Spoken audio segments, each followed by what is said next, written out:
মেসিকে কেন লাল কার্ড দেওয়া হইল না এইটা নিয়ে আমাকে একজন ফোন করছে। ফোন করে জিজ্ঞাসা করতেছে যে ভাইয়া মেসিকে কেন লাল কার্ড দেওয়া হলো না। সে ব্রাজিলের ফ্যান, আমি বুঝতে পারলাম, তাকে আমি বোঝানোর চেষ্টা করলাম, সে কিন্তু সন্তুষ্ট হইল না।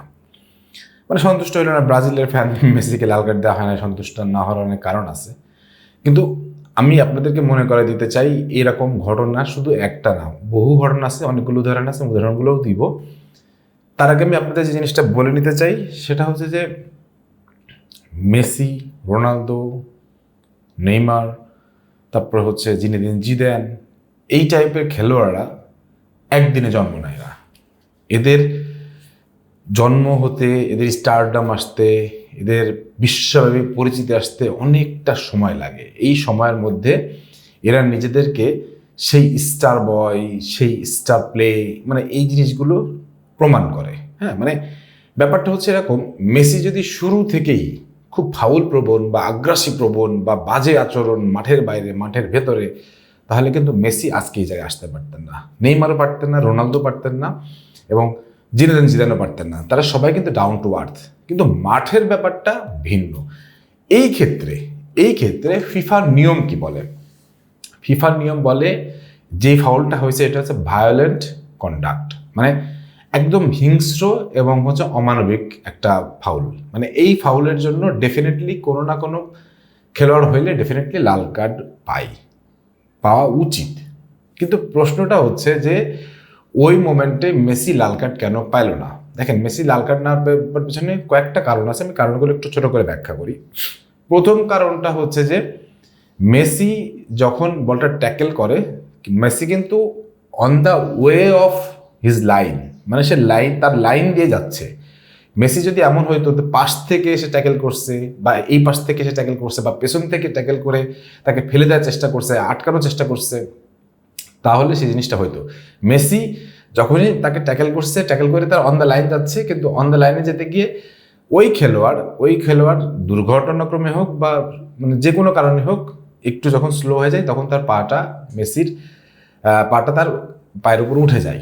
কিন্তু মেসি যখনই এই পাটা উঠে যায়, তখনই কিন্তু মেসি কিন্তু একটা জিনিস খেয়াল করছিলেন কিনা, মেসি বুঝতে পারছেন যে এটা একটা ভায়োলেন্ট কন্ডাক্ট হয়ে গেছে, এবং তিনি সঙ্গে সঙ্গে হাত তুলে রেফারির কাছে জিনিসটা ব্যাখ্যা করছেন বা কথা বলার চেষ্টা করছেন, এবং রেফারি তাতে কনভিন্সড হয়েছেন যে মেসি এটা ইচ্ছাকৃত করেন নাই, এটা তার মানে অন দ্য লাইনের একটা দুর্ঘটনা মাত্র। কিন্তু প্রশ্নটা হচ্ছে যে অন্য খেলোয়াড় করলে তো একটা লাল কার্ড হতো, মেসির ক্ষেত্রে লাল কার্ড হইল না কেন? দেখেন, ভিএআর যখন এটাকে দেখছে, ভিএআর তো প্রত্যেকটা মোমেন্ট দেখি, ভিএআর যখন এটাকে দেখছে তখন এটাকে জাস্ট সফটলি একটা হলুদ কার্ডের জন্য হয়তো অ্যাপিল করে দিতে পারে, রেফারির কাছে হয়তো এই বার্তা পৌঁছে দিতে পারে যে আপনি তাকে একটা হলুদ কার্ড দেখান। কিন্তু মেসিকে যদি আপনি একটা হলুদ কার্ড দেখায় ফেলেন, তাহলে তো আপনাকে যে পরিমাণ জনরস, মানে রেফারিকে বলতেছি, যে পরিমাণ জনরস, যে পরিমাণ মিডিয়া ট্রায়াল এবং যে পরিমাণ ব্যবসায়িক মন্দার মুখে পড়তে হবে, কোনো রেফারি সাধারণত এই রিস্ক নিতে চাইবেন না। ওই জায়গায় নেইমার থাকলেও তাই হইতো, ওই জায়গায় রোনালদো থাকলেও তাই হইতো, ওই জায়গায় জিনেদিন জিদান থাকলেও তাই হয়েছে। জিনেদিন জিদানের উদাহরণ আমি দিই। 2006 যেবার সে খুব ভালো খেলতেছিল, যেবার ঢুস মেরে লাল কার্ড পেলে, তার আগে কয়েকটা ম্যাচে কড়া ফাউল করছিল, কিন্তু তাকে একবার শুধুমাত্র একটা হলুদ কার্ড দেখায় জাস্ট ছেড়ে দেওয়া হয়েছে। সার্জিও রামোসের ক্ষেত্রে এরকম অনেকগুলো উদাহরণ আছে, সে তো এমনি ফাউল প্রবণ লোক। পেপের ক্ষেত্রে উদাহরণ আছে, এবং ক্রিশ্চিয়ানো রোনালদোর ক্ষেত্রে 2018 বিশ্বকাপ ইরানের সাথে সে হচ্ছে যে কোনোই দিয়ে ইরানের এক খেলোয়াড়কে দুর্দান্তভাবে আঘাত করে, এবং সেটাতে ডেফিনেটলি মানে একদম মানে লাল কার্ড পাওয়ার মতন একটা অপরাধ ছিল, কিন্তু সেটাতেও একটা সফট হলুদ কার্ড দেখায় তাকে সতর্ক করে দেওয়া হয়। এই ক্ষেত্রে বলতে পারেন যে ফিফা বা উয়েফা এরা হচ্ছে একটা রেফারিদের উপর একটা হালকা মনস্তাত্ত্বিক চাপ বলবো না, একটা মনস্তাত্ত্বিক গেম খেলেন। দেখেন, এই বিশ্বকাপের বাজারটা কেমন? বিশ্বকাপের বাজারে যদি নেইমার না আসে, মেসি না আসে, রোনালদো না আসে, এমবাপ্পে না আসে, এই বিশ্বকাপ বাজারটা কত বড় হবে? খুব ছোট হয়ে যাবে। ওই সময় যদি মেসিকে লাল কার্ড দেওয়া হতো, টিভি সেটের সামনে থেকে কত কোটি লোক উঠে যেত, এটা চিন্তা করেন। কত ব্যবসা নষ্ট হইতো, এটা চিন্তা করেন। ডেফিনেটলি ব্যবসাটাও এই লাল কার্ডের একটা অংশ, অবশ্যই, এ ব্যাপারে কোনো সন্দেহ নেই। এখন আপনারা বলতে পারেন তাহলে এটা কি পক্ষপাতিত্ব হলো না? দেখেন, পক্ষপাতিত্ব হইতো যদি শুধুমাত্র মেসির ক্ষেত্রে ফিফা এই নিয়মটা জারি রাখতো। ফিফা এই জিনিসটা অনেকের ক্ষেত্রেই এই সফট ট্যাকেল, সফট বা ট্যাকটিক্যাল ট্যাকেল বলে এটাকে জাস্ট মানে ইগনোর করা বা হলুদ কার্ড দেখা ছেড়ে দেওয়ার মতন কাজ অনেক করছে। সো শুধুমাত্র মেসি এখানে পার্সোনাল বেনিফিট পায় নাই বলে মেসিকে এখানে অ্যাকিউজ করা যাচ্ছে না। এখন বলতে পারেন যে এই ধরনের সুবিধা তাহলে তো বড় বড় স্টার প্লেয়ার নিতেই পারে, স্টার প্লেয়ার এ ধরনের সুবিধা নেয় না, স্টার প্লেয়ার এ ধরনের সুবিধা নেয় না। মেসি তার জীবনে যে কয়েকবার লাল কার্ড খেয়েছে, সবচেয়ে জঘন্য লাল কার্ড ছিল চিলির ওই মেডেলের সাথে, যেটা গ্যাঞ্জাম, যে গলা ধাক্কা দিয়ে বের করে দেয় হ্যান ত্যান, ওই ঘটনার সাথে লাল কার্ড খেয়েছিল। তাছাড়া মেসির জীবনে তার সারাটা জীবন সে খুব শান্ত স্বভাবের, তাকে প্রচুর ট্যাকেল করাইছে, বাজে ট্যাকেল করাইছে, তাকে ট্যাকেল করে লাল কার্ড খেয়েছে, কিন্তু সে কখনো বাজে আচরণ করেনি। এই জন্য প্রত্যেকটা রেফারির মনে বা উয়েফা ফিফার মনে, সবার মনের মাঝখানে একটা জিনিস থাকে যে মেসি সাধারণত কাউকে বাজে ট্যাকেল করেন না। এটা যদি করেও ফেলেন, এটা হয় অনিচ্ছাকৃত ভুল বা একটা ট্যাকটিক্যাল ফাউল। এই ট্যাকটিক্যাল ফাউলের জন্য তাকে লাল কার্ড দেখানো হয়নি। আমার মনে হয় বিষয়টা এখন ক্লিয়ার। কিন্তু ব্রাজিলের ফ্যানরা এখনও খুশি হতে পারতেছেন না যে না এটা কেন হইলো, এটা হওয়া উচিত ছিল। তাহলে যদি নেইমার এই কাজটা করতেন তাহলে কি আপনারা খুশি হইতেন? নেইমার হইলেও তো এই কথাটাই উঠতো। তখন নেইমার হলে আমরা এই ভিডিওটাই বলতাম যে নেইমার এটা ট্যাকটিক্যাল ফাউল ছিল। এই ট্যাকটিক্যাল ফাউলগুলো রেফারি, উয়েফা, ফিফা সবার মাথায় এমনভাবে কাজ করে যে মাঠের সবচেয়ে মহাতারকা বা ওই টুর্নামেন্ট সবচেয়ে মহাতারকা, তাদের ব্যাপারে একটু নমনীয় তারা থাকেন।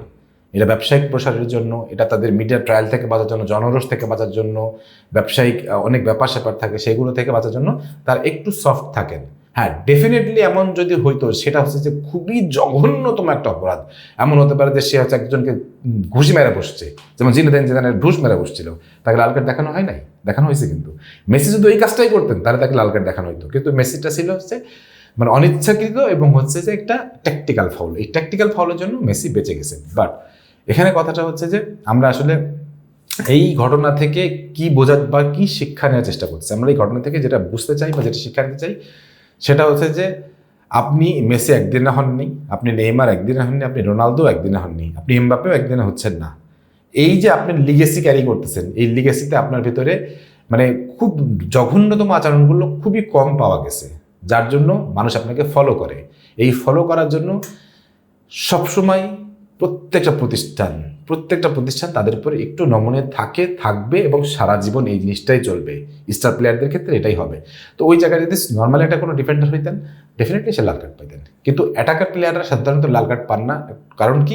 অ্যাটাকার প্লেয়ারদের ওই রকম কোনো রকমের ভায়োলেন্ট ট্যাকেলের মধ্যে পড়তে হয় না। অ্যাটাকার প্লেয়াররা সবসময় হয় ট্যাকটিক্যাল ফাউল করেন বা হয়তো একটা সফট ফাউল করে বসে থাকেন। সো এই জন্য বলতেছি মেসিকে এই কারণে লাল কার্ড দেওয়া হয় নাই, কোনো পক্ষপাতিত্ব করা হয় নাই। পক্ষপাতিত্ব করা হলে জিদান, নেইমার, রোনালদো সবার ক্ষেত্রে পক্ষপাতিত্ব করা হয়েছে। শুধু এখানে মেসিকে একা দোষ দিয়ে আলটিমেটলি আর্জেন্টিনাকে ছোট করা হচ্ছে। আর আর্জেন্টিনা যেমন শুরু করছে, এই জন্য তো আরও অনেকে সবাই টেনশনে আছে, ভয়ে আছে। ব্রাজিলের ফ্যান সবাই ভাবতেছে যে না মেসিকে লাল কার্ড দিলে তো অ্যাটলিস্ট আরও 2-3টা ম্যাচ হয়তো আমরা হারতে দেখতে পারতাম। বাট দুঃখজনক ব্যাপারটা হচ্ছে সত্যি যে এই আর্জেন্টিনা আসলে এত দুর্দান্ত খেলবে, মেসি এই বাসায় হ্যাট্রিক করবে, এটা তো কল্পনা করা যায় নাই। যেখানে আর খেলতে পারতেছে না, যেখানে রোনালদো ব্যর্থ হচ্ছে, এমবাপ্পে আর মেসি টিকে আছে, সর্বোচ্চ গোলদাতা রেকর্ডও তারা ভেঙে দেবে হয়তো। এইসব মানুষকে কোনো একটা ডিসিশন দিতে গেলে আপনাকে 10 বার ভাবতে হবে। ওই রেফারির জায়গায় আপনি থাকলে আপনি 30 বার ভাবতেন। সেই জন্য বলতেছি এই ব্যাপারটাকে এখানেই শেষ করে দিতে হবে। এই কারণ এই ওয়ার্ল্ড কাপের মহাতারকাদের ব্যাপারে সবসময়ই আপনাকে ডিসিশন দিতে হবে একটু সফটলি। কারণ এই বিশ্ববাজারে ফুটবলটা চলেই শুধু তাদের নামের উপরে। এ ব্যাপারে আপনাদের কি মতামত সেটা অবশ্যই কমেন্ট সেকশনে জানাবেন। সবাই ভালো থাকেন, সুস্থ থাকেন। আল্লাহ হাফেজ।